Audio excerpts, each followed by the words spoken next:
રાજપીપળા ગુજરાત રાજ્યની દક્ષિણ પૂર્વ દિશામાં આવેલ નર્મદા જિલ્લાનું પાટનગર. રાજપીપળા નામ જોડાયેલ છે પીપળાદ ઋષિ, પીપળાના વૃક્ષ અને વિસ્તારમાં ગુજરાતમાં વડોદરા સ્ટેટ પછી બીજા નંબરના રજવાડા સાથે. સાતપુડા અને વિંધ્ય પર્વતમાળાઓના છેડાઓને સ્પર્શતું શૂલપાણેશ્વરના જંગલો અને આધુનિક પર્યટન આકર્ષણ કેન્દ્ર સ્ટેચ્યુ ઓફ યુનિટી નજીક આવેલ આ શહેર છે. રાજપીપળા અને કરજણ ડેમ તથા સરોવર અવિભાજ્ય છે. કરજણ ડેમના વિશાળ સરોવરના કિનારે આવેલ છે માંડણ લેક, જુનારાજ, વિશાલ ખાડી અને બીજા અનેક આકર્ષણ સ્થળો. કરજણ ડેમને અડીને જ જુનારાજ જવાનો કાચો રસ્તો છે. આ રસ્તાની શરૂઆતમાં જ કરજણ ડેમ વ્યૂ પોઈન્ટ છે અને અહીં બોટિંગની પણ સગવડ છે.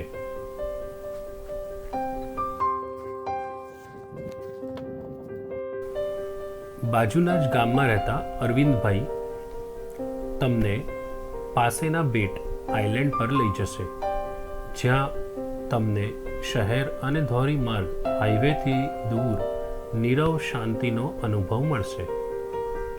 બેટ પર જઈ તમે ફોટોગ્રાફી કરી શકો, લીમડા પીપળા જેવા વૃક્ષોના સાનિધ્યમાં શીતળતા અનુભવી શકો અને સરોવરના મોજાઓનું સંગીત પણ સાંભળી શકો. અહીં અમે ભેંસોને ચરતી જોઈ આશ્ચર્ય અનુભવ્યું કે તે અહીં આવી કેવી રીતે. અરવિંદભાઈએ જણાવ્યું કે આ ભેંસો કિનારેથી તરીને અહીં આવે છે. ભેંસો આટલું તરી શકે તે વાત મારા માટે આશ્ચર્યજનક હતી. ફોટોગ્રાફી માટે આ ભેંસોની પાસે જવાનો પ્રયત્ન કર્યો તો તેઓ હુમલો કરવા તૈયાર થઈ ગઈ. તે જોઈ આફ્રિકા કે ગીરના જંગલમાં સિંહને શિંગડે ભેરવી ફંગોળતી જંગલી ભેંસોની યાદ આવી ગઈ અને આ ભેંસોને દૂરથી જ કેમેરામાં કંડારી સંતોષ માણ્યો.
આ ટાપુ પર વિશ્વથી બંધન મુક્ત થોડી પળો વિતાવી અમે કિનારે પાછા ફર્યા. બપોરના ભોજનમાં ખીચડી બનાવવા અમે સગડી, કોલસા અને કાચી ખાદ્ય સામગ્રી સાથે લીધી હતી.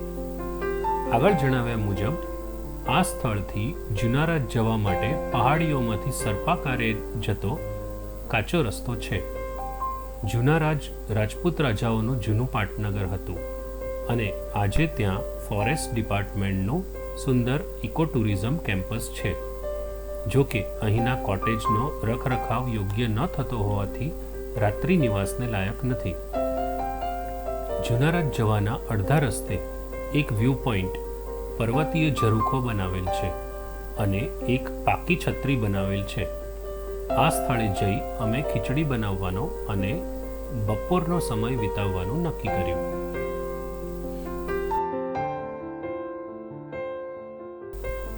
વ્યૂ પોઈન્ટ ઉપરથી જે ટાપુ પર અમે બોટ દ્વારા ગયા હતા તે અને વિશાળ સરોવર તથા ડેમ અને ચારે તરફની ટેકરીઓનું અખિલ દર્શન પેનોરામિક વ્યૂ મળે છે. સવારના સમયે આ સ્થળ વિશેષ રૂપથી માણવા જેવું છે. આયોજન મુજબ અહીં સગડી પર ખીચડી બનાવી. સાદી પણ સ્વાદિષ્ટ ખીચડી આરોગી. કુદરતના ખોળામાં ખુલ્લા વાતાવરણમાં સાદું ભોજન પણ સ્વાદિષ્ટ લાગે છે.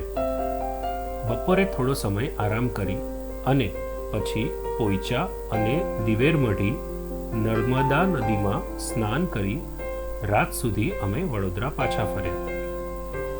દિવેરમઢી શાંત છતાં વહેતા નર્મદા નદીના પાણી તથા વિશાળ રેતાળ કિનારાના કારણે એક લોકપ્રિય પર્યટન સ્થળ બની ગયું છે, જેનો વિડીયો પણ મેં અલગથી ચેનલ પર મૂકેલ છે.